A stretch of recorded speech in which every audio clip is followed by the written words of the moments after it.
Ya, pemirsa, saat ini saya bersama anggota Komisi 1 DPR RI, Ibu Irin Yusiana Roba Putri, salah satu Sri Kandi dari Maluku Utara yang kebetulan lagi balik ke kampung nih, lagi punya agenda untuk sosialisasi dan juga pemungutan data lapangan terkait Undang-Undang Penyiaran. Saya mungkin sedikit terkait Undang-Undang Penyiaran dan juga terkait rencana pendirian TVRI Stasiun Maluku Utara.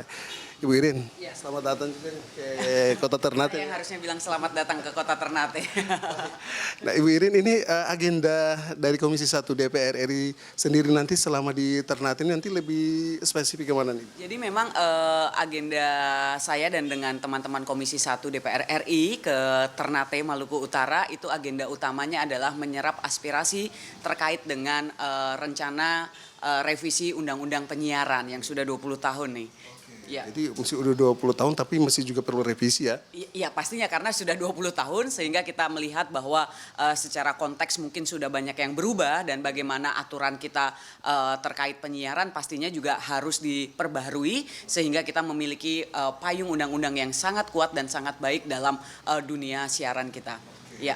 Apakah ini juga bagian dari bagaimana untuk memfilter penyebarluasan informasi? Apalagi ini kan Maluku Utara berada di wilayah perbatasan ya?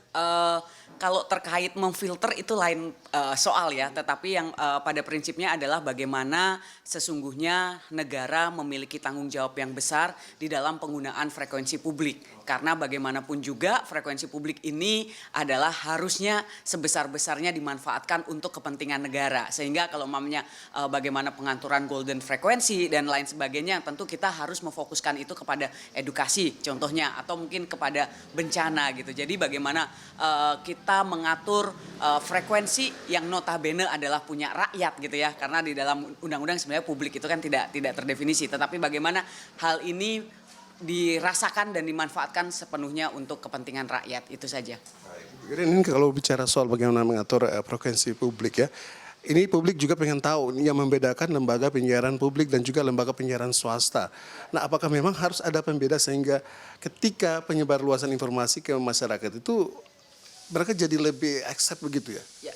Prinsipnya LPP dan LPS, LPP tentu memiliki kewajiban yang lebih besar di dalam melayani masyarakat. Jadi undang-undang juga mengatur bahwa setiap warga negara berhak memperoleh informasi. Sehingga saya pikir ini tulang punggungnya ada di LPP. Dan bagaimana LPP harus mampu menjadi representasi dari rakyat itu sendiri. Dalam arti apa yang diperlukan, informasi yang dibutuhkan, dan bagaimana LPP ini juga bisa menjadi medium ataupun media di dalam masyarakat juga berekspresi. Berarti nanti lebih fokus nih pengembangan untuk LPP ya. Ya. Nah, harus ya. Jadi kalau kita ngelihat gitu ya negara-negara maju seperti Amerika, seperti Australia, seperti Inggris gitu, di mana LPP-nya dalam tanda kutip itu benar-benar sangat pro rakyat dalam artian pemberitaan dan pemberian informasi lah pada prinsipnya. Jadi bagaimana LPP juga di satu sisi mampu memerankan fungsi sebagai pilar keempat demokrasi, di mana menjadi pengawas pemerintah tetapi juga bisa mampu menjadi PR pemerintah dalam hal penerusan informasi dari program-program yang baik tentunya. Nah, itu yang kita perlukan dan kita perkuat di LPP saat ini. Dan LPP menjadi kalau kita bilang ABC dan lain sebagainya tadi seperti di negara-negara maju yang saya sebut gitu ya, bahwa mereka itu menjadi core-nya yang menjadi core ataupun menjadi acuan masyarakat ketika mencari informasi. Nah, bagaimana sekarang yang terjadi di Indonesia ini tentu menjadi refleksi kita bersama. Apakah RRI dan TVRI mampu menjadi tulang punggung di dalam masyarakat memperoleh informasi, di mana besarnya ataupun derasnya arus informasi saat ini di era digital gitu ya. Bagaimana? Nah, ini LPP harus memainkan peranan di sini gitu, menjadi media yang terpercaya, menjadi pusat informasi yang terpercaya dan menjadi rujukan untuk banyak media, baik itu di media konvensional maupun di media digital, saya pikir new media. Iya. oke, baik. Tadi Ibu Irin bilang bahwa bagaimana LPP bisa menjadi acuan ya. Nah, ini ke depan ini kan TVRI Stasiun Maluku Utara ini sementara dirintis untuk didirikan di Maluku Utara.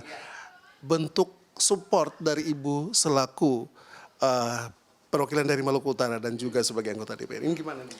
Jadi memang kalau mamanya penentuan stasiun baru tentunya itu ada di pusat ya. Dalam artian saya siap untuk menyupport baik itu secara anggaran, kita support secara anggaran dan kita nanti kemukakan di dalam rapat kerja bahwa Maluku Utara memerlukan TVRI karena saya pikir kita di wilayah 3T yang terluar dan ini menjadi garda terdepan kita di dalam menjaga NKRI, di mana saya pikir LPP TVRI harus mampu memerankan pemersatu bangsa dalam artian bahwa kita punya wilayah itu sedikit banyak ada yang terisolir dan segala macam gitu ya. Masih walaupun penetrasi internet saat ini sudah tinggi tetapi saya pikir dengan frekuensi ini akan lebih cepat masyarakat dalam memperoleh informasi melalui frekuensi ini saya pikir. Ya. Baik, Ibu ini kan sementara berproses ini. Nah, ketika nanti sudah berdiri dan beroperasi, mungkin yang Ibu inginkan kontennya nanti seperti apa nih untuk memenuhi segala ekspektasi yang seperti Ibu bilang tadi? Harapannya ya. Ya, jadi harapannya tentunya banyak sekali ya, terutama dari sisi pendidikan.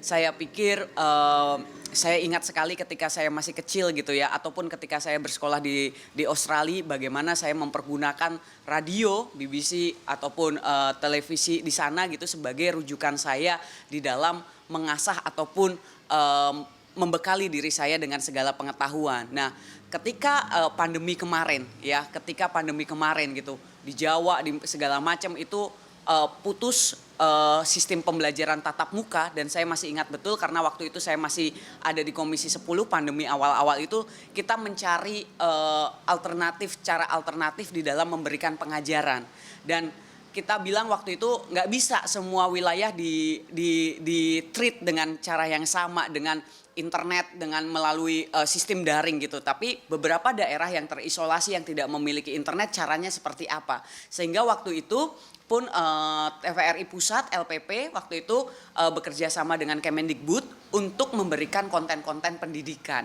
Nah, saya pikir hal itu juga harus menjadi salah satu yang perlu kita lakukan ke depannya dengan TVRI di Maluku Utara bagaimana anak-anak kita bisa mendapatkan pelayanan dalam pendidikan yang pastinya hal yang berbeda dengan yang mereka dapatkan di sekolah tetapi in a fun way gitu ya dalam seksi pendidikan karena saya pikir kecanduan terhadap televisi ataupun menonton bisa menjadi hal yang baik ketika kita mampu menyediakan konten yang baik pula untuk mereka. Jadi itu harapan saya bahwa TVRI Maluku Utara harus mampu memainkan peran sebagai quote and quote pendidik dan yang kedua tentunya harapan saya juga yang sangat besar bahwa TVRI sebagai LPP itu juga harus mampu memainkan peran dalam pelestarian budaya. Karena kita tahu bahwa Maluku Utara selain kaya akan keindahan alamnya juga sangat kaya terhadap keberagaman budaya dan saya pikir ini adalah soal pekerjaan rumah di dalam memberikan panggung terhadap kebudayaan itu sendiri.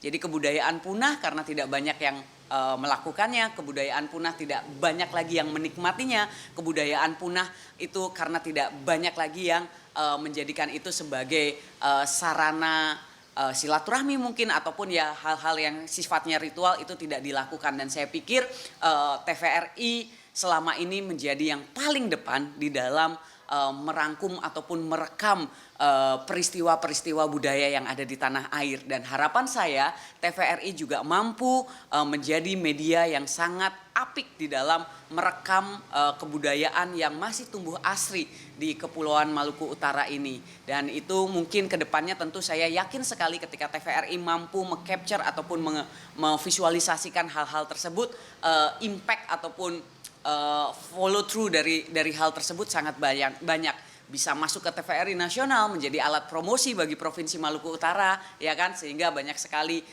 turis yang datang ke sini otomatis akan menyuburkan habitat tourism di Maluku Utara dan saya pikir ini adalah peran media yang harus dimainkan oleh TVRI Maluku Utara. Ya. Pasti nanti punya feedback juga ya buat pemerintah dan masyarakat di Maluku Utara. Iya. Baik Ibu Iren ini tentunya masyarakat juga kepingin kita juga sebagai keluarga bagian daripada TVRI menginginkan bahwa perjuangan ibu dan juga harapan masyarakat Maluku Utara tentu bisa linear dan bisa mewujudkan siaran TVRI Maluku Utara ya. Amin, amin ya. Amin. Irin, terima kasih atas waktunya bisa bersama kami. Dengan senang hati. Baik, pemirsa demikian perbincangan singkat kami dengan anggota Komisi 1 DPR RI, Ibu Iren, yang sudah meluangkan waktu untuk bersama kita. Saya kembali ke studio di Ambon.